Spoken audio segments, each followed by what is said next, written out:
Hey everyone, my name is Chloe, and today I'm here to talk about the books that I read last week. So, last week I read 7 books, and actually 2 of them I finished last night, so I wasn't sure how this wrap-up was going to be, but let's just get into the books. It was kind of a meh week, some really great, some not so great, so let's just talk about it. The first one is a middle grade that I read with my kids, and it is Little Pilgrim's Progress by Helen Taylor, and this is adapted by, Pilgrim's Progress, the story by John Bunyan. This is really reflecting, sorry. But this is a Christian allegory about the journey of being a Christian, the journey through life of coming from, this is told through animals that live in the city of destruction, and they're trying to get to the celestial city to live with the great king, and how the road of being a Christian is hard. There's a lot of temptations, there's a lot of trouble, there's a lot of hardships until you get to the celestial city and live with the king and everything's great. And so this is told through animals, and it's a little bit more digestible. However, I feel like for me as a 35-year-old woman that this was the version I would prefer, just because it's still rich in allegory, and you really have to know the biblical story and think about things to see all the connections. And this book is so we see 2 different pilgrimages, 2 different kids, little bunnies going to the celestial city, and how their journeys are different and how they're the same. And this is really long. It is really long. And honestly, I think some of, my kids enjoyed it. I think this is a classic allegory. This version itself, this cover and this illustrator, I'm not sure when this was published, but even the children's version was published, I think, in the 40s. So the language is a little bit older. This is definitely not something I would just hand to my kid to read by herself, because I think she would get really bogged down in the long pages, the language. But reading it together and talking about the connection to the Bible and what this might mean was really fun. And so this is a pretty digestible way of undergoing a classic. And yeah, it was a feat, but we read it and I really enjoyed it. The rest are all adult books. So first we have Otherwise Engaged by Eileen Googe. So this is one that was just sitting on my shelf, and it's a hardback, taking up a lot of space. So I thought, well, we'll try it and see what we think. And I gave it 3 stars.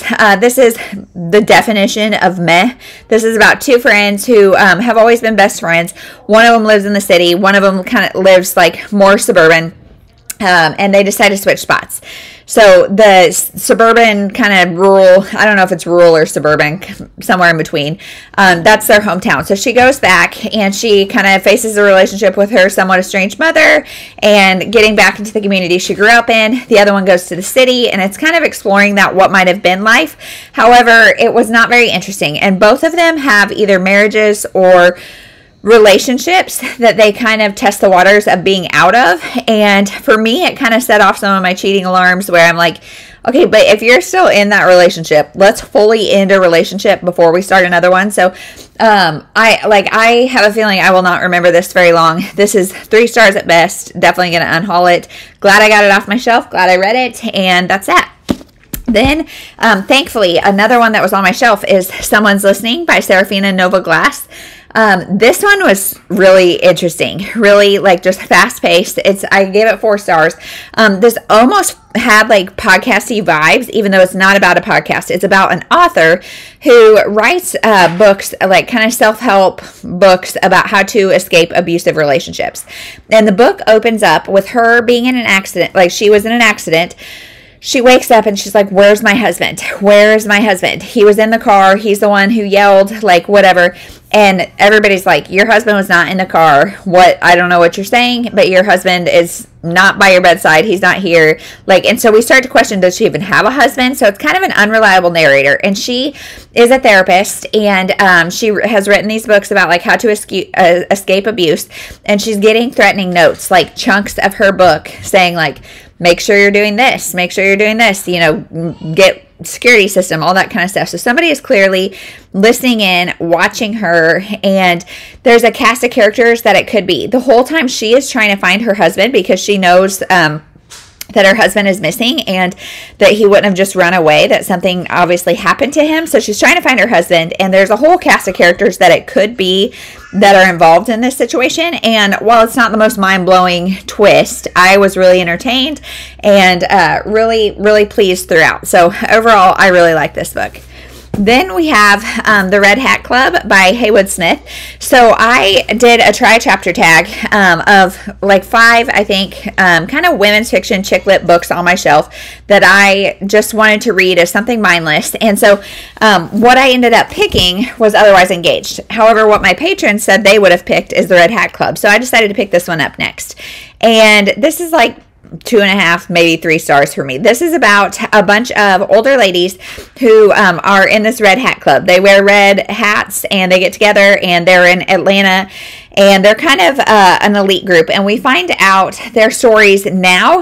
One of them has found out her husband is cheating and kind of hiding money to do his things, and so they're going after this guy. But we also see their time in high school, and it's just about female friendship. One of them is reuniting with a lost love in present time.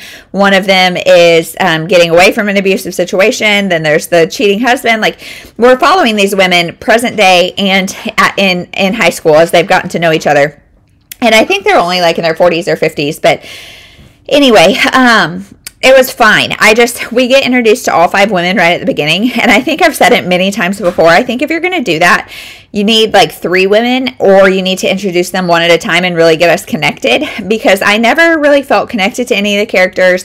The plot line was a little silly. There is some language, some bedroom talk, some crass stuff, but it wasn't so much that it really, really bothered me. I just didn't really feel a connection with any of these people, and it was very meh. This is a trilogy, and I have no desire to continue on. So it was fine enough, but I wouldn't really recommend it. Then the next 3 are all books that I read for the Cozy Cottage Readathon. And so I'm not going to say a whole lot about them here, except just to briefly talk about the fact that I read them. I will link my Cozy Cottage Readathon vlog down below. I just released it on Friday, so that will have much more of my thoughts. But we have The Family Next Door by Sally Hepworth. This is not my favorite Sally Hepworth at all. This is about a single woman moves into this suburban neighborhood where it's all families, and it says small perfect towns often hold the deepest secrets. And so we're trying to figure out, why is this woman here? Why did she choose to move into this like family heavy neighborhood, and what are her intentions? And we're following multiple families within the neighborhood. I liked getting to explore all the different relationship dynamics, and Sally Hepworth does really great at just like suburban drama, and this one definitely fit the bill for that. But the first half, we have so many characters, and it doesn't really have like a focus as to where the story's going or why we're supposed to care. And so the first half kind of drug, and then the second half we start finding things out, things start rolling, and it goes really fast, and it's really good. So just kind of a 3.5 star. If you're a fan of Sally Hepworth, maybe pick this up, but if you're not, don't start here. Then we have A City Baker's Guide to Country Living. This is kind of similar to the Otherwise Engaged, in that city girls go into the country, and this one was over the top. Like, it says super cozy. Okay, it's Gilmore Girls by Bon Appetit. No, it's not. This is not Gilmore Girls. She goes and there's like a banjo band, and she's got this dog, and things are just over the top, like in the cheese factor. And I don't know. Again, I didn't really care about the character, and this one just fell flat. It didn't really do anything for me. So 3 stars, gonna probably unhaul that. And then last is Local Woman Missing by Mary Kubica. This was so fast paced, and this is kind of similar to Someone's Listening, in that we have a missing woman that it's told in then and now timelines of now and 11 years ago. 11 years ago, we get the story of a doula and one of her clients, I guess is what you would call them. And one of them goes missing. And then we know 11 years later, we're following a woman a teenager who has been held captive for many, many years, and she's getting reunited with her family. And how are all these stories connected? And this is told from multiple perspectives in the then and now timelines. And yet it doesn't feel like a lot. It doesn't feel confusing.